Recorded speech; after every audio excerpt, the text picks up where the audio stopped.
Your home may not be messy, it may even look mostly fine, but somehow by the time you walk through it, your body feels heavier. There may be no obvious disaster, no overflowing trash, no room that needs a dramatic before and after. Still, something in the house keeps pulling at you. For many women over 40, the real issue is not laziness or a lack of gratitude. It is the quiet weight of things draining your energy after 40, especially when you are already carrying work, family, memory planning, and everyone's small needs in the background. This video is not about judging your home. It is not about telling you to clean more, organize harder, or create a perfect system.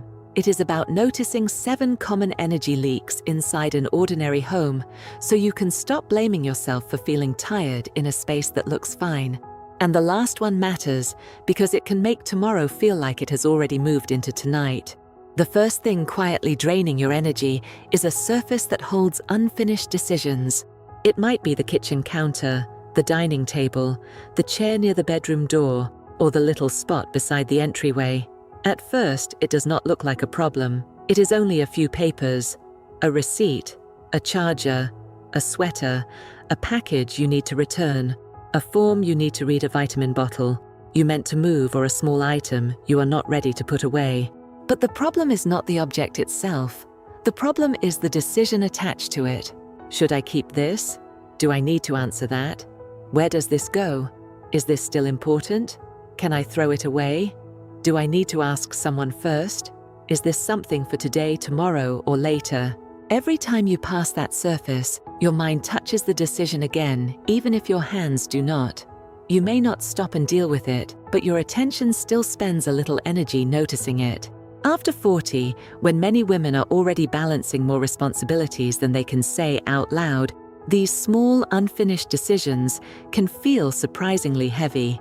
Not because you are weak, because your mind is being asked to reopen the same tiny file again and again. The gentler question is not, why can't I keep this clear? The better question is, what decision is this surface holding for me? Sometimes the relief is not a full cleaning session. It is choosing one small category, papers in one tray, returns in one bag, things that need an answer in one spot. Not perfect, just contained enough that your mind does not have to keep scanning the whole room. The second energy leak is a room with no clear stopping point. Some rooms quietly tell you that you are never finished. The kitchen can do this. You wipe the counter, then see the crumbs by the toaster. You rinse one cup, then notice the pan. You put away the lunchbox, then remember tomorrow's breakfast. You step into the laundry area, and one folded pile leads to one hanging item, then one missing sock, then one load you meant to start. A room with no stopping point turns ordinary care into an open-ended shift. The difficult part is that the work may be real. The dishes do need doing. Clothes do need somewhere to go. The floor may need attention.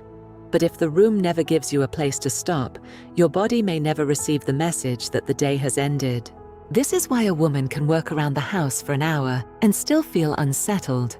She did not fail.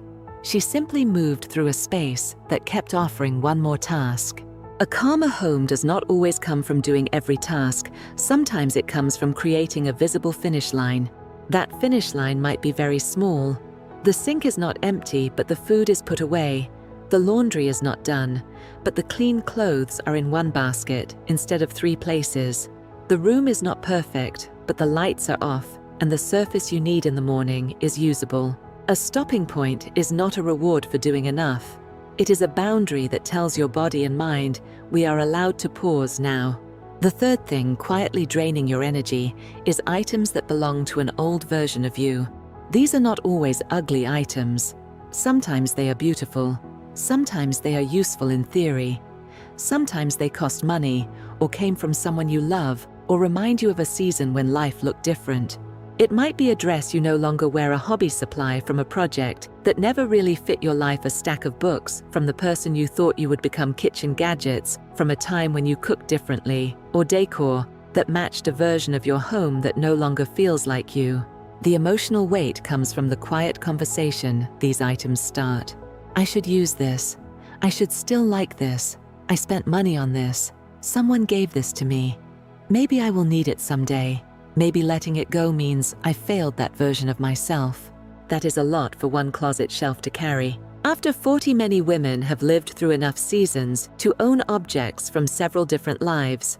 A working season, a caregiving season, a raising children season, a trying to improve everything season, a season of being practical, a season of being available to everyone. Your home may be holding evidence of all of them. You do not have to throw away your past to feel lighter, but you are allowed to notice when an object no longer supports the woman you are now. Sometimes the first step is not decluttering. It is honesty. This belonged to a life I was trying to live then. Does it still belong to the life I am trying to protect now? That one question can soften the guilt. You are not rejecting your past self. You are making room for your current self to breathe. The fourth energy leak is systems only you understand.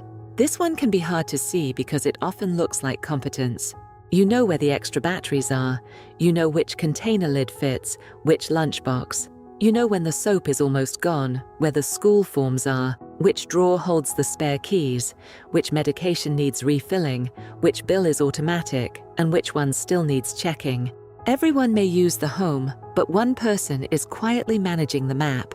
The pantry may look organized, but only you know what needs replacing. The calendar may be visible, but only you know what it means. The storage bins may be labeled, but only you remember what is missing, what is outgrown, what needs returning, and what cannot be forgotten. A system that only works because you are constantly translating it is not truly simple. It is another place where your energy is being used. This does not mean everyone in the house is bad or careless. Sometimes the system grew slowly.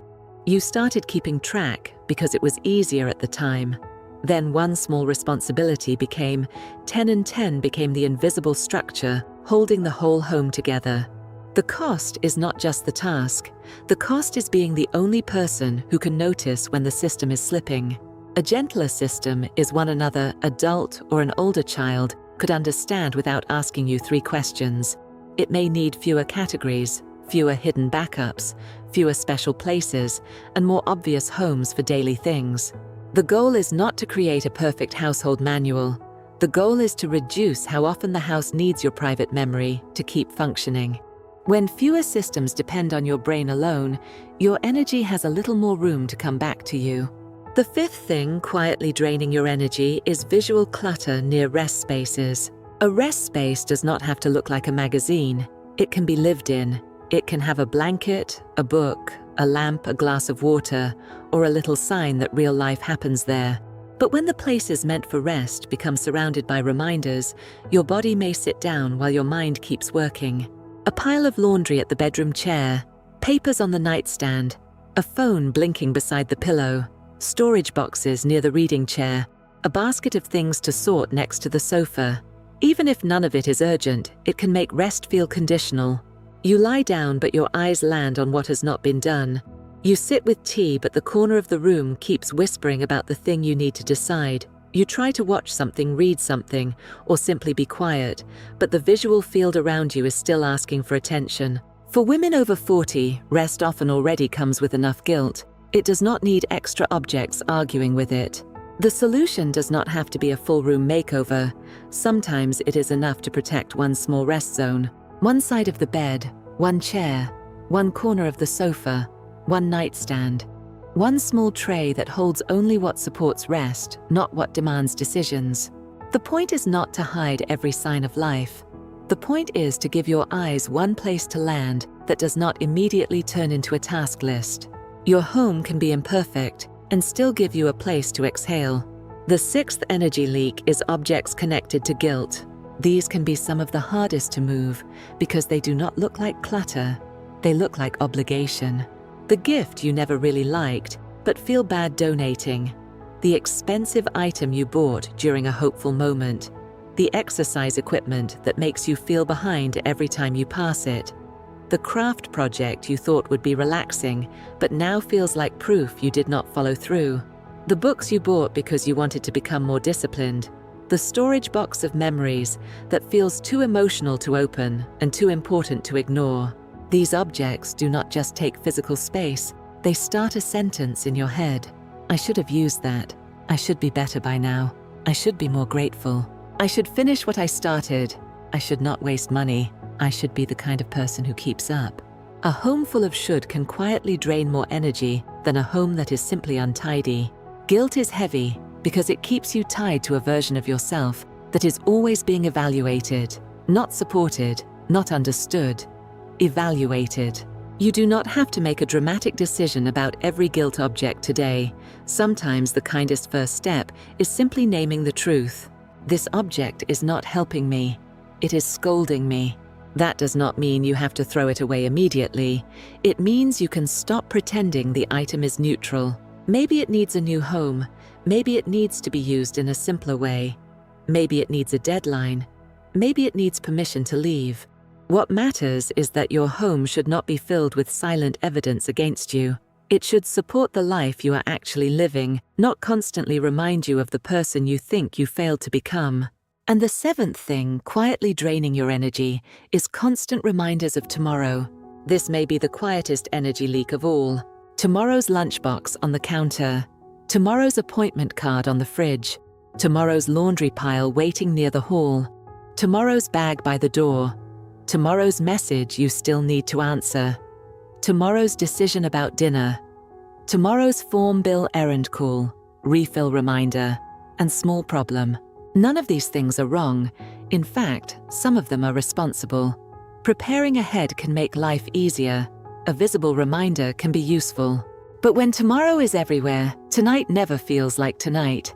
Your body may be in the evening, but your mind is already standing in the next day. You are brushing your teeth and thinking about the morning. You are making tea and remembering a phone call. You are trying to sit down, but your eyes keep landing on instructions for a day that has not started yet. This is where many women feel tired, in a way sleep alone does not fully explain. Not because they have done one huge thing, but because their attention has been pulled across too many small tomorrows. A calmer approach is not to ignore the next day, it is to contain it. One small tomorrow spot can be enough. A basket by the door, a note on the counter, one planner page, one launch pad, one place where tomorrow belongs so it does not spread across the entire house. Then, when you see tomorrow, you know where it is. You do not have to keep rediscovering it in every room. That small boundary can make the evening feel more like a place you are allowed to inhabit, not just a waiting room for the next round of responsibility. So if your home has been making you feel heavier, please do not jump straight to blaming yourself. It may not be that you need more discipline. It may not be that you need a bigger cleaning routine. It may not even be that your home is especially messy. It may be that too many objects, surfaces, systems, and reminders are asking your mind to stay on duty. Start with one energy leak, not all 7, just one. Maybe one surface that keeps holding decisions, one room that needs a stopping point, one old item that no longer fits, one system that only you understand, one rest space that needs protection, one guilt object that needs honesty, one tomorrow reminder that needs containment. A calmer home is not a perfect home. It is a home that asks a little less from you every time you walk through it. And after 40, that matters. Because your energy is not something to spend carelessly on every paper pile object and reminder in the room. Your energy is part of your life. It deserves to be protected gently, practically, and without shame. If this felt familiar, comment with the number from 1 to 7 that drains you the most right now. And if you want a softer way to make your home feel lighter without cleaning all day, subscribe to Calm Her Daily. In the next video, we will keep making home feel calmer, one small realistic change at a time.